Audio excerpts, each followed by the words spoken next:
Хәерле көн, таныш булык. Айсылу Ишалина Муланыр Вахитов исемендәге 2-нче гимназияның укучысы. Минем сыйныфташым, якын дустым. Айсылу быел татар теленнән республика күләм олимпиада җиңүчесе булды. Без аны котлыйбыз. Әлеге уңышка ирешү серләре белән уртаклашуын сорыйбыз. Айсылу, син татар теленнән олимпиадада инде 5-нче ел катнашасың. Иң беренче елың турында сөйләме.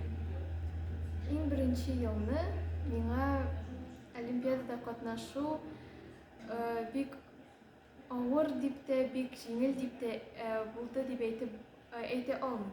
Чөнки менә без олимпиадага барганда 3 кыз әзерләндек һәм олимпиададагы юлда мин Казанда булырбыз, Казанның үзәгендә олимпиада язарбыз дип уйлаган идем.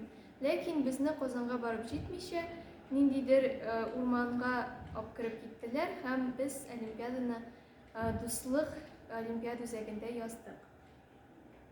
Һәм менә олимпиада язганда минем өстемдә ниндидер курку булды, дөресен әйткәндә, чөнки миңа шундый зур җаваплык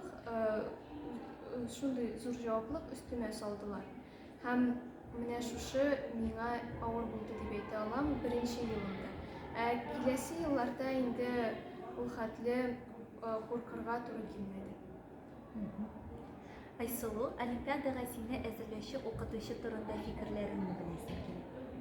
Мине олимпиадага 5-нче класстан укыткан укытучым Инҗаз Гамовны әзерләде. Без аның белән дәресләрдән соң калып, караңгы кичләргә хәтле утырдык һәм материал тупладык. Әйтәсем килә, менә нәкъ Инҗаз Гамовна булганга, мине Инҗаз Гамовна укытканга, мин олимпиадада шундый зур үрләр яуладым дип уйлыйм. Һәм олимпиаданың биремнәрен без коры теория гына өйрәнмәдек, менә күбесенчә практикада кулландык, шуңа күрә миңа бик җиңел булды. Айсылу, син бик иҗади шәхес, башка шөгыльләрең бармы? Шулар турында беләсе килә иде. Башка шөгыльләрдән мин бик җырларга яратам һәм фортепианода уйныйм.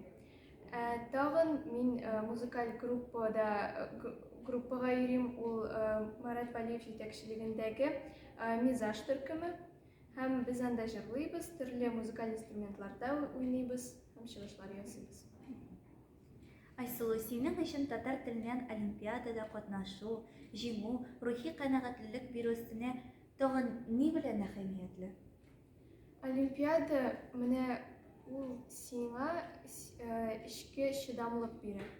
Миңа шунысы ошый шушындый бәйгеләрдән, һәм аннан тыш татар теле ул минем туган телем.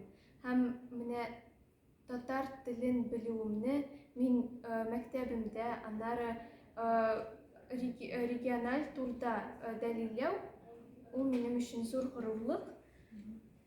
Һәм менә шуның белән мин бик горурланам. Айсылу, һәр кешенең үз хыяллары бар. Синең нинди хыялың? Хыялларга килгәндә, менә минем әнием һәр вакыт кешеләргә ярдәм итеп яши. Ул балалар шифаханәсендә шәфкать туташы булып эшли. Һәм менә минем дә башкаларга ярдәм кулын сузып яшисем килә. Менә шушы минем хыялым. Яхшы, рәхмәт Илсур. Алия, менә син миннән сораулар сорыйсың да сорыйсың. Син бит үзең дә Ак калфак бәйгесе җиңүчесе булдың. Шуның турында сөйләп кит әле. Ул бик кызыклы бәйге. Анда татар кызлары җыелганнар. Һәр кыз үзенчә оста. Алар иҗади кызлар. Мин бераз һаман да җиңүемә ышанып бетә алмыйм. Һәм мин бу бәйгедә катнашкан өчен горурланам. Әзерләгән укытучыма рәхмәт әйтәсем килә. Ул шулай Инҗаз Гамовна һәм алда да шундый бәйгеләрдә катнашырмын дип уйлап калам. Рәхмәт.